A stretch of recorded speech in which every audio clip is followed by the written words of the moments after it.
CBS Radio brings you Bob Bailey in the exciting adventures of the man with the action-packed expense account, America's fabulous freelance insurance investigator. Yours truly, Johnny Dollar.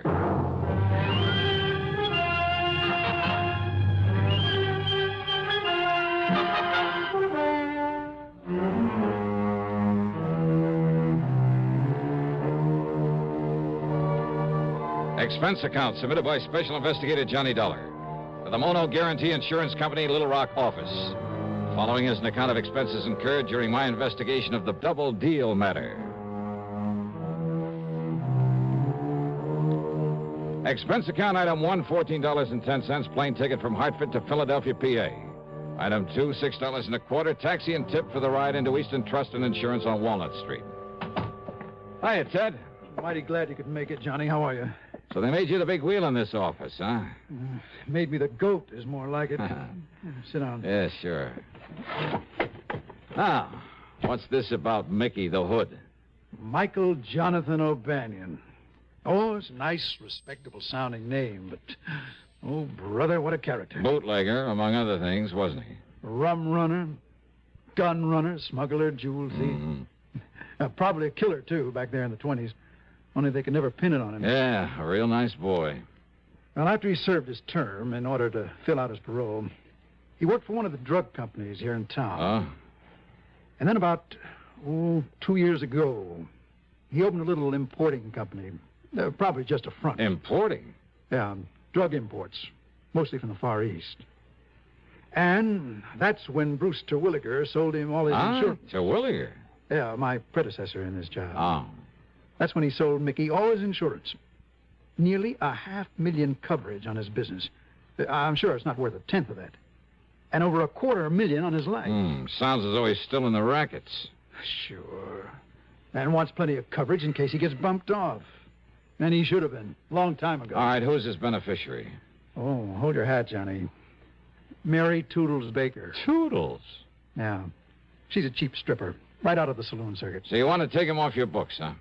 Well, he's a bad risk. He's constantly behind in his premium payments, and he... Well, I just don't want him as a client of this office. Well, I can't say I blame you.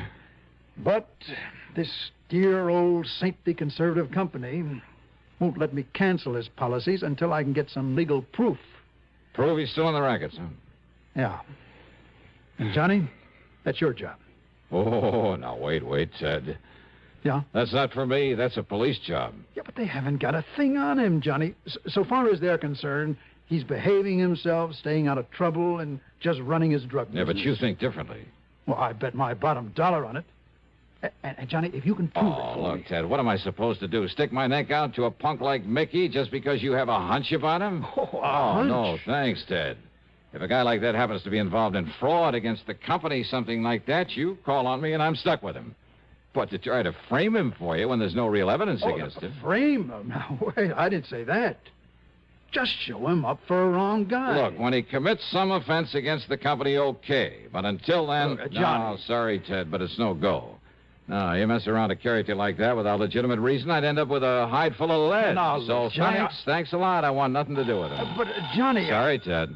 Okay. I suppose all I can do is wait until it's too late. And we have to pay him a lot of money on some fraudulent claim or on his rotten carcass. Afraid so. Oh, Johnny, if you'd only... Oh, excuse me. Ted Plainer. Well, if that's all you wanted me for. Dollar? Why, yeah. What did you... Look, talk a little slower, will you? Well, yeah, he's right here. What's that? Here, look, you talk to him. Here, Johnny, it's for you. For me? Oh, some crazy... He said he traced you here through your call service back in Hartford. Okay, let me have it. Ask me, the guy's off his rocker. Johnny Dollar. Hello? Evan only knows what might happen. Hello? Well? John Dollar? Yeah, that's right. John, you must come to see me at once. Who's that? The most terrible thing has happened. Oh, yes. Yes, what? This is Harry Branson at Philadelphia Mutual Liability and Casualty. Oh, I might have known. What? Nothing. What seems to be the trouble, Harry? Disaster, John, disaster. Can you see me at once? What about? The famous Canary Diamonds. Listen, Oh, John. now, wait, Harry. I brought those things back from France some months ago. I know, but now they've been stolen again. They what? Yes. John? Okay, Harry, I'll be right over. Now, who the devil was he? Well, now that insurance man wants to hand me a case that I can really do something with. Oh? And he'll pay me a pile of dough if I can solve this theft for him. Theft? Yeah. Hey, wouldn't it be nice if I could sort of tie Mickey the Hood in on it? Johnny, are you serious? You really think you could? Ted. Yeah, Johnny. Fat chance.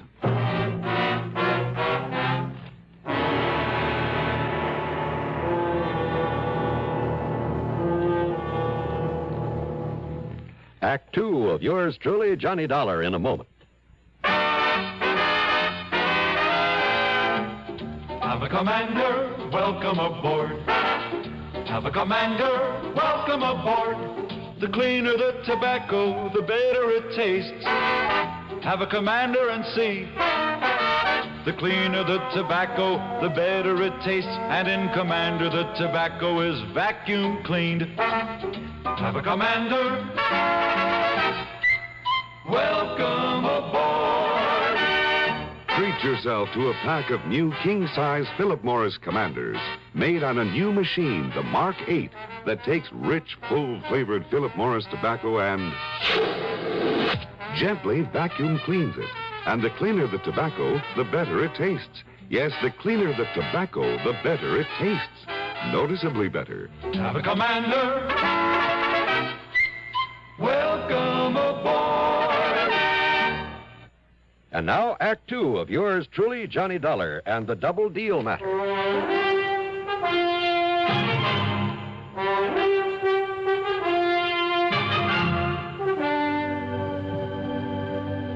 I found Harry Branson pacing the floor, wringing his hands. John, thank heaven. So the Canary Diamonds have been stolen again. Terrible, terrible. But I thought they were insured by They you. got so much publicity when you recovered them from that smuggler over in France that one of our important clients, Mrs. Arthur Pierpont Galloway, just had to have them. So she bought them and then insured them with us. How much, Harry? $515,000. Wowee. She received a phone call that one of the national magazines wanted pictures of them there at her home. The call was a phony? She thought her chauffeur and butler would be protection enough, but when the man came, well, he tricked her into being alone with him, and, well, he just walked off with the diamonds. Well, they must have a description of him. Of course they have, but a rather confusing one. They were all so excited. So, what about the police? Oh, dear, the police have showed Mrs. Galloway and the chauffeur and the butler so many pictures of criminals that, well, they just don't know which is which. Oh, fine. But the police seem to think that they have some ideas about who this terrible thief might be. All right, what about fingerprints, that sort of thing? Oh, he was far too clever for anything like that. I suppose so. Yeah, I wonder if the chauffeur or the butler could be in cahoots with this man. Absolutely not.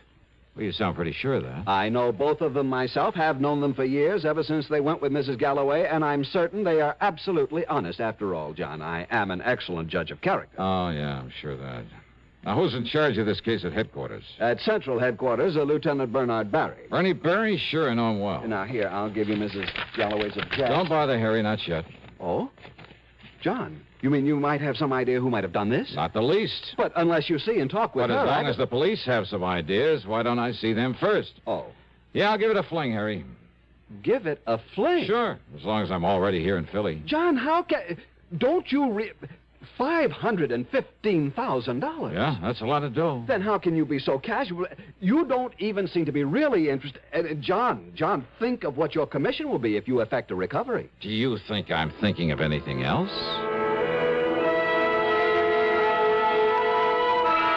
I walked on over to Central Police Headquarters and talked to Lieutenant Bernard Barry. You asked me, Dollar, that thief had concealed his identity pretty well. Oh, what do you mean, Bernie? Well, according to their descriptions, he must have been wearing enough makeup for a whole chorus line. But why Mrs. Galloway and her servants didn't realize that right in the beginning and throw him out, I'll never know. That's why they couldn't pick him out of the mug file, huh? Except for one thing the chauffeur noticed about him. What was that? He'd apparently tried to cover a scar on his face. Oh? From the outer edge of his left eye down his cheek. Wait a minute. Yeah? Maybe 5 feet 8 or 9. Very heavy. Say a couple of 100 pounds. Yeah, darling, I'm way ahead of And you. say about 51 or 2 years old. Well, with all that makeup, it was hard to tell. But Black hair, bushy eyebrows, maybe? we'd powdered his hair to make it look gray. We found traces of the powder. But Mickey the Hood. Mickey O'Banion. so we've had a tail on him every minute since the robbery was reported. And? Nothing, darling, nothing at all. And, of course, he had an airtight alibi. Oh, sure he would have. And, of course, so would any other crook smart enough to pull a job like that. Just the same, Bernie. But until we can trip him up, or, more important, find out how he'll try to dispose of those stones... I know how to get him out of the country. Hey, but wait, his drug importing business. Yeah, importing, Dollar, not exporting. But he must ship stuff around in this country. And any shipments he makes will be gone over with a fine-tooth comb. Unknown to him, of course. Yeah? What do you mean by that? Well, if he did take these stones, he'll know everything you're doing. Maybe. You're thinking, of course, about how they were gotten out of the country before, and those cases of canned goods you found in Paris. Yes. I'm also thinking how impossible it would be to dispose of them here in the U.S. Even broken down? Taken out of the settings? Oh, look, Bernie, the distinctive color of the canary diamonds, all of them perfectly matched. That color's so unique that, well, he'd have to get them abroad. But where and how? Dollar, all we can do is keep an eye on him. Of course, keep an eye open for anyone else who might have stolen them. Well, Bernie, I'll concentrate on him. Well, what'll you do? I mean, that we're not already doing. Well? Bernie, I haven't the least idea. Oh, sure. Maybe someone else had taken those stones. But I've played my hunches before, and somehow they've usually paid off. And sure, if Mickey did steal them, why, maybe he was smart enough to simply sit tight for a while until things cooled down. I looked up the address in a phone book, then spent item 3, $1 even for a cab to a small building on South 23rd Street marked O'Banion Drug Imports. It was a small kind of store building with a combination office and sales room in the front. Much to my surprise, there was only one person there. That's right, Michael J. O'Banion. Well, sir, my name is Russell. Peter Russell. Mr. Russell? Yes, sir, I own a small chain of drugstores in the South. And we get a lot of calls for anything unusual down there. Our customers seem to go for unusual, exotic-type drugs and medicines. Oh, so I understand. So when I saw your ad in the Yellow Pages, I thought I might take a look at your stock. Oh, fine. Everything we catalog is right here on these display shelves. All right, sir. Yeah, pick out whatever items you like. I'll be glad to ship them to you. Everything from dried seahorses and kelp, the Oriental people go over those things, to rare items like oil of rhodium, lovage, musk. Yes, sir. I see y'all import a lot of things from China, Japan. Well, I have contacts in Hong Kong and Kowloon that furnish me with many unusual items. Excuse me, Mr. O'Banion. Yes, I'll be with you in a moment, madam. Mrs. Peterson. Yes, that's right. Yeah, we met at the travel office, and you promised me some... Yes, of course, Mrs. Peterson. I have the bottle of nerve pills I promised you right here. Oh, I'm so glad. And how much do I owe you for them? Oh, not a thing. Not a cent. Well, glad to have been able to make them up for you. Well... Here you are. Aren't you nice? Such a big bottle, too. Oh, it's my pleasure, Mrs. Peterson. Well, have a nice trip. I hope I can swallow such big pills. Yeah, well, you just chew them like candy. Well, they don't taste bad. Just like sugar pills. Oh, well, how nice. And remember, keep them in this bottle with its special seal and take only one each day. Goodbye. My goodness, there's so many of them. Yes, I'm sure they'll... And you're so nice to have gotten them for me. Yes, that's perfectly all right, I'm just sure I'll have no nerves at all on this tour. Well, that's good. Now, if you'll just excuse... I'll tell you. I'll send you a postcard when we get to Hong Kong and let you know how they work. That's not necessary at all. And goodbye, Mrs. Peterson. Well, I certainly thank you. Well, it's my pleasure. Goodbye. Well, now we can get back to business. Are you always so nice to your customers, O'Banion? Just a minute. Yeah? Forgot your phony accent, didn't you? My, That voice. I'd know that voice anywhere from the radio. The radio? Johnny Dollar. So? I should have known it when you talked about a non-existent ad in the Yellow Page. So I pulled a boo-boo. Listen, Dollar. If the police sent you around here, if you think I had anything to do with those canary diamonds... Well... Neither you nor anybody else can prove it. So, Dollar, if you know what's good for you... Oh, now that's a corny line. If you want to stay alive, just leave me alone. Make this Thanksgiving something special. How? By taking lots and lots of pictures. Just think of all the wonderful moments you can capture forever. Mom in the kitchen making dressing. That big moment when Dad starts slicing the turkey. The look on the kids' faces when they select their pie. Dad snoozing in his favorite chair after dinner. Yes, pictures are the best way to make those moments last forever. But only with flash can you capture all the fun and color of those moments at their best, anytime, anywhere. That's why now, today, you should pick up a pack of Sylvania Blue Dot flash bulbs, the world's largest selling brand. Sylvania Blue Dots work with any film, with any camera, and you can always be sure they'll work. Simply look at the little blue dot. Sylvania puts it there as your assurance that it will fire. If by some rare chance it has turned pink, then return the bulb to your dealer. He'll make good on it. But hurry, Thanksgiving is this Thursday. Get your Sylvania Blue Dot flash bulbs today. And now, Act 3 of yours truly, Johnny Dollar. There in Mickey O'Banion's phony import office, things began to add up. Before he recognized me, he'd said something about contacts in Hong Kong and Kowloon. Great smuggling country. And the little old lady, Mrs. Peterson, to whom he'd given the nerve pills. She said she'd met him in a travel office. Was he making arrangements for a trip out of the country? Yeah, another thing. That bottle of pills. He'd made them up, he said. Big pills. Remember that. Take only one of them a day, he told her. Well, by the time she got to Hong Kong, she could only use a few of them off the top of that bottle. It must have held a couple of hundred of them. And once in Hong Kong, one of his contacts? Or would he himself be there by then? Yeah, but I needed proof. And I certainly couldn't trick an old hand like Mickey into a confession. Far from it. You think I don't know the cops are watching me every minute, going through every package I try to ship out of here? All right, now listen, Mickey. You think I'd be fool enough to touch those stones in the first place? Fool enough or smart enough? Oh, I'm smart enough, darling. Don't you forget it. And until you can show some kind of proof I know anything about it. Okay, Well, now go on, get out of here. And you stay away from me before I... Before you what? All right, go on, get out. Sure. Why not?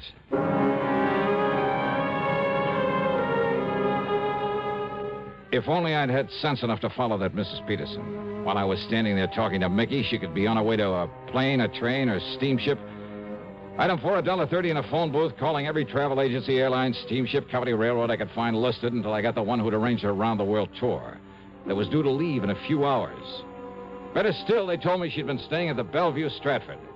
Item 5 is $1.25 taxi fare to the Bellevue. Just a minute, bellboy. Well, Mrs. Just a minute. All packed now, bellboy, and you... Oh. Mrs. Peterson. Why, you're the young man I saw a little while ago. I want that bottle of pills you got from Mr. O'Banion. Now, look here. Where are they? I'm a very nervous woman. All right, my name is Dollar, special investigator. Investigator? That's right. That's like a detective. That's right. Now, please, those nerve pills. I haven't done anything wrong. You will if I don't stop you. What? No, you're a robber. A burglar or something. Oh, look, and listen to I'm me, will you so please? nervous. Then why don't you take one of those pills? Yeah, go ahead. Yes. Yes, I will. While I dig out some credentials to prove I'm telling you the truth. Here. Now, here they are. All right, here are my credentials. And let me have this bottle. Johnny Dollar, freelance. But you're spilling them. Now, they can't all be loaded with... Let me have one of those pills so I can... Here, now... All right, that one you took. Maybe from the bottom of the bottle. Because of the way they fell on the table when I spilled them out. What possible difference could... Oh. Huh? Oh, my dear, I've broken a tooth. No, you haven't. All right, spit it out into my hand. I certainly will. Come on. All right. Here. Broken tooth, huh? What? Ever see a more perfect yellow diamond than this? Diamond? Over a carat, I'd say. No wonder he had to make the pill so big. But I don't... Oh, and what a beautiful stunt. Who'd ever think to question a bottle of nerve pills carried to Hong Kong by such a sweet, pretty little old lady? Well, but... And once there, either Mickey or one of his pals would take them away from you. Mr. Dollar... But instead, we'll just dissolve the sugar coating off the rest of these and... Mrs. Peterson. Well, yes, Mr. Dollar. How would you like some extra spending money on this trip? Say, a couple of $1,000? Couple of $1,000? And all you have to do is come along with me and tell the police where you got this bottle of pills. But I'm afraid I still... Well? Well, of course.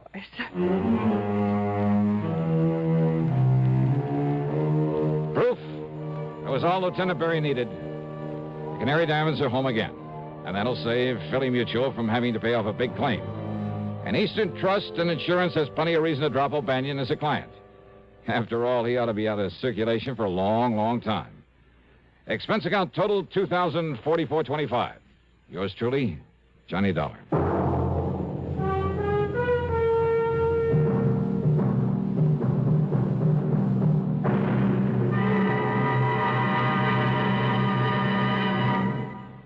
Our star will return in just a moment.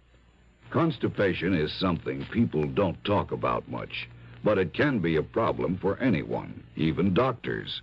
And when constipation occurs, it's interesting to see just what doctors consider important about a laxative they might use or recommend. Well, a majority of the doctors we heard from had this to say. A laxative should be effective, gentle, close to natural acting. A medicine that can be used with complete confidence. Now, X-Lax has been popular with many doctors and millions of people over the years because pleasant-tasting chocolated X-Lax is effective. Overnight, it helps you toward your normal regularity. X-Lax is so gentle, so close to natural acting, there's no upset. That's why many doctors and millions of people use X-Lax with complete confidence. X-Lax, the laxative that helps you toward your normal regularity gently, overnight. Now, here's our star to tell you about next week's story. Next week, one of the roughest, toughest, and most unusual investigations I ever get involved in. Join us, won't you? Yours truly, Johnny Dollar.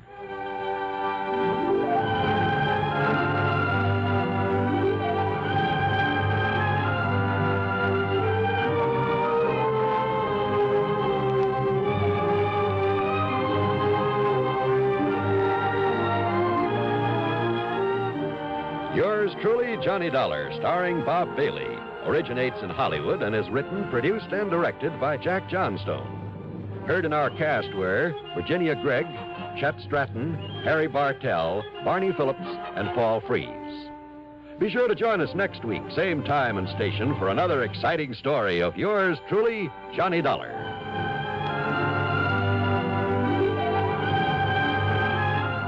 This is John Wall speaking.